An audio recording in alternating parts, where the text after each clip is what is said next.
Hello, lovelies. Welcome to our second week of our spooky aerial Dare to Air aerial challenge. I love doing these. They're so much fun. Today, I'm going to share a simple move that may be familiar to some of you, but not all of you. And the challenge is going to be to find places in the move to make it uniquely yours, to make your own unique shapes, make your own unique transitions out of it maybe, or transition right into something really cool. I am especially curious and encourage you guys to open up the fabric when you're in the knee hang portion and see how you can wrap and how you can get spooky and just what you create from there. So I'm going to invite you to play with the open fabric because the silks are so beautiful.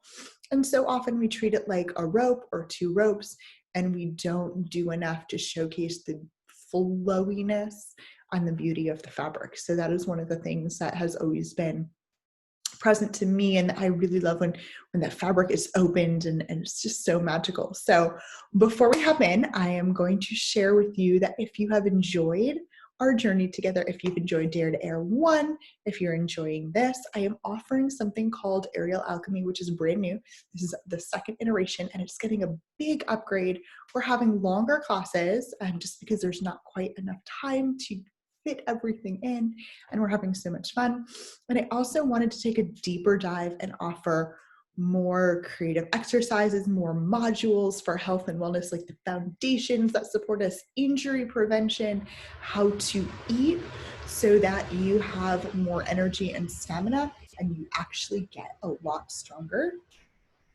And we're also going to do aerial mentorship, creativity exercises. You will have aerial and non-aerial homework every week. I'm so excited about this iteration. It is a big upgrade, and I've actually been working with someone this time around to create something so fantastically magical for you that will give you your aerial alchemy. So without saying any more, we're going to dive into our screen share for today. I think this is where we want to go. Sweet. And with this program, it gives me the option to expand that view. Very cool. So the first thing that I've done before we start the video is I have climbed and I have separated the fabric, and that is where I am right now. I am about to wrap my leg around the fabric twice. And then from there, if you notice, it was very quick. I take the free leg and I place it on top of the fabric. So I'm pressing that fabric into my leg, kind of like a neutral or dancer's climb, but not exactly the same. You can also take 3 wraps instead of 2 if that's going to help you feel more secure as you first familiarize yourself with this move if it is indeed new to you. What I'm about to do here is my free leg is my left leg.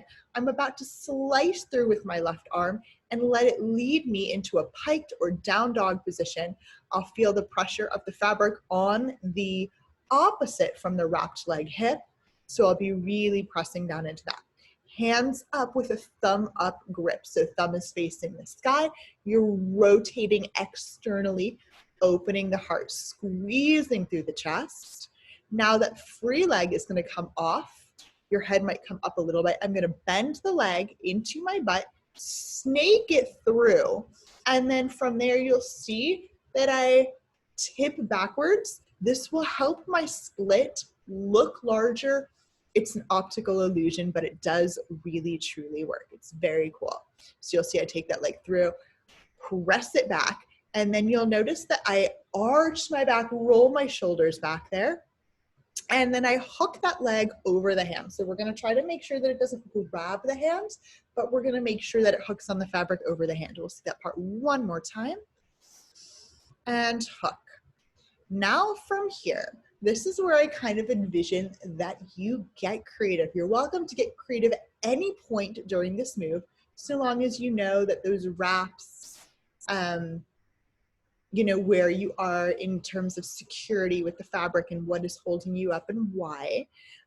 So now I'm in a knee hang that's pretty well secure because the intersection is under my leg. So as long as I keep tension in that and keep that knee bent and squeeze, I am safe there. So little tip, I am actually squeezing the heel towards the back of my leg, and my back of the leg is engaged here. So I did not open the fabric here. I'm going to let you play with that. I simply found a spin, which this is a gorgeous place to spin. I bent my free leg, and this is my spin with my left side. So it's not quite as organized as you'll see on my right. It was a shorter little spin. And then from here, I decided to play with my flexibility. I'm not the most flexible among us, so I took the fabric to the outside of my foot and I pulled in a little bit. I do have a decent amount of back flexibility. This may be fun and feel good for some of us, and this may not be fun and feel good for others. So go ahead and honor your body wherever you are with your back and split flexibility.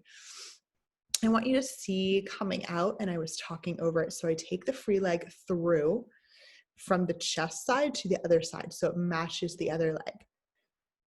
And before that, I sat up with both hands on the free fabric, and then I transferred the same side hand to the taut fabric. So I switched hands there right after I took the leg through, and I'm shifting my weight up to bring that leg back underneath me, taking my torso through.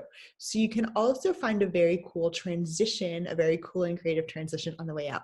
We'll go through that video one more time from the beginning. I have climbed, my fabrics are separated. I'm going to go ahead and wrap my right leg twice. You can do 3 if that feels good. Left free leg arm slices through. And then I'm going to feel the tension in the hip, in the left hip, because that was the opposite side from the wrap. So I'm really going to bear into that. And I am going to start bending my leg, bringing that towards butt, up and through the fabric. Take both legs back, arch, arch, arch, arch, hook over the hand. Get the hand out, open your fabric, make shapes or spin. If you make smaller shapes with your body, you'll spin faster. And then you can lengthen back out, make more beautiful shapes. You can perhaps take the foot to your head if that is something that is within reach in a way that feels aligned for you. And then to come out, both hands up to the free fabric and your wrapped arm, leg through. Then you're going to go ahead and switch, taking one hand across towards the opposite pole. Take your torso up and through between the fabrics, grab the opposite fabric and release. And that was our little move for today. As of the time of this video, and I may change my mind before I send out the email to you guys, I am thinking of using a song called Human. I've really enjoyed playing with it this week. And I would love, I can't wait to see all of your pieces. I love when you tag me. I love getting to see all of your creativity. And I will see you all in the group. If you'd like to chat about Aerial Alchemy, if you'd like more details, go ahead and shoot me a DM or tag me in the group. And I will see you there. I hope everyone is having a fun and safe October, and that you have plans for Halloween that will nourish you and make you feel good and have some fun. Oh, before I end this message, I am going to send out one of my very favorite recipes to you guys tomorrow. It's a healthy Halloween treat that is so tasty. People never knew that it is both gluten-free and vegan. Yum. All right, I'll see you in the group.